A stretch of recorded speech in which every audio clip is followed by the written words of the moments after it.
que je voulus mettre au jour la science du mystère et de la modalité de la création, je rencontrai une voûte souterraine remplie de ténèbres et de vent. Je n'y voyais rien à cause de l'obscurité et ne pouvais y maintenir de lampe à cause de l'impétuosité des vents. Alors voici que pendant mon sommeil, une personne se montra à moi sous une forme de la plus grande beauté. Elle me dit « Prends une lampe et place-la dans un verre qui la protège des vents. Alors, elle t'éclairera malgré eux. Entre ensuite dans la chambre souterraine, creuse en son centre et extrait de là certaines images modelées selon les règles de l'art. Lorsque tu auras extrait cette image, les vents cesseront de parcourir cette chambre souterraine. Creuse alors aux 4 coins de celle-ci. Tu mettras au jour la science des mystères de la création, des causes de la nature, des origines et des modalités des choses. Alors je lui dis, qui donc es-tu? Elle me répondit, je suis ta nature parfaite. Si tu veux me voir, appelle-moi par mon nom.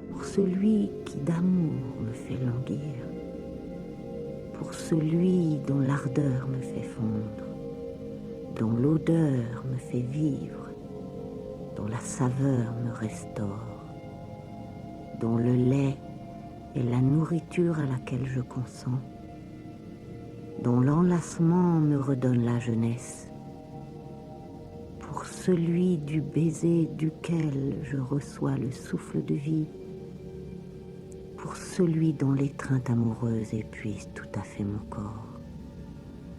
Pour lui je serai un père, et lui sera pour moi un fils. Il est sage, celui qui réjouit le Père que je placerai en tête des rois de la terre, le Père que j'exalterai et auquel mon alliance pour l'éternité restera fidèle. Et cependant, s'il abandonne ma loi, s'il ne suit pas les chemins qui sont les miens, s'il profane mes commandements et mes préceptes, que l'adversaire s'acharne sur lui et que le fils de l'iniquité se mette à lui nuire. Si, au contraire, il marche par mes chemins, il ne craindra pas la froidure de la neige. Toute sa maisonnée portera vêtements, byssus et pourpre. Il rira ce jour-là, et je serai rassasié, et ma gloire se montrera. C'est qu'il aura veillé à mes sentiers et refusé de manger le pain des oisifs.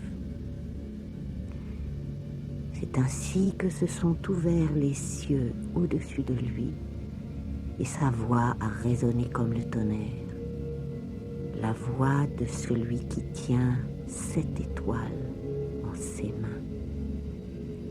Les 7 esprits envoyés sur toute la terre pour prêcher et pour témoigner. Celui qui croira, celui qui sera baptisé sera sauvé. Condamné l'incroyant. Quant aux signes que porteront les croyants et les bien baptisés, les voici. Au moment où le roi des cieux prononce sur eux son jugement, ils seront blancs de neige, au mont sombre. Les ailes de la colombe se couvriront d'argent. Les ailes de leur dos auront la pâleur de l'or. Tel sera mon fils aimé. Regardez-le. Il est le plus beau des enfants des hommes. Le soleil et la lune contemplent sa beauté. Il est privilège d'amour, cet héritier auquel les hommes apportent leur confiance et sans lequel ils ne sont capables de rien. Qui a des oreilles entende ce que dit l'esprit de la doctrine au fils de la discipline, des 7 étoiles qui permettent l'achèvement de l'œuvre divine. C'est d'elle que traite Senior dans son livre, au chapitre du soleil et de la lune, quand il dit « Quand tu auras fabriqué ces 7 métaux que tu as distingués par les 7 étoiles et que tu as dédiés aux 7 étoiles, quand tu les auras 9 fois purifiés, jusqu'à ce qu'ils aient revêtu l'aspect des perles, tu auras accompli l'œuvre du blanchiment. »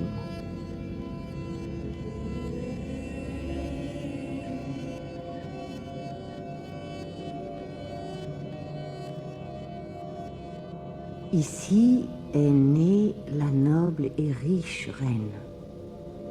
Les maîtres la déclarent l'égale de leur fille. Féconde, elle donne vie à des enfants sans nombre, qui sont purs, sans tache, libres de toute tare. La reine est la mort, comme la pauvreté. Elle surpasse l'or, l'argent, les pierres précieuses, tous les remèdes grands et petits. Et nous en rendons grâces à Dieu dans son royaume. Violence m'est faite à moi, femme dénudée, car malheureux fut mon premier corps. Jamais encore je n'avais été mère, jusqu'à ce que je fusse née à l'autre monde. Là, j'acquis la force des racines et des plantes, et de tout mal devins victorieuse. J'aperçus là mon fils, et je m'unis à lui. Je devins enceinte de lui, et j'accouchai sur une terre stérile. Ainsi je devins mère, et reste toujours vierge. Et je reçus dans mon être ce don que mon fils devint mon père, comme Dieu l'a voulu dans son essence même. La mère qui m'a donné le jour par moi fut engendrée sur terre. Contempler l'unité de ce qui est relié par la nature et que les montagnes ont parfaitement dissimulé. De là dérive le 4 en un dans notre pierre excellente. Celui qui contemple 6 en 3 et le fait passer dans l'unité essentielle, à celui-là puissance est donnée par Dieu, car il bannit toutes les maladies, aimant les métaux et les hommes. Sans l'aide de Dieu, nul ne peut construire. De ma terre jaillit une source, et seul peut le faire qui se connaît lui-même. Et il s'en écoule 2 fleuves. L'un prend son cours vers l'Orient et l'autre vers l'Occident. 2 aigles s'en envolent et brûlent leur plumage pour retomber simplement sous la terre. Ils reçoivent là des plumes nouvelles. Le soleil et la lune sont alors sous eux.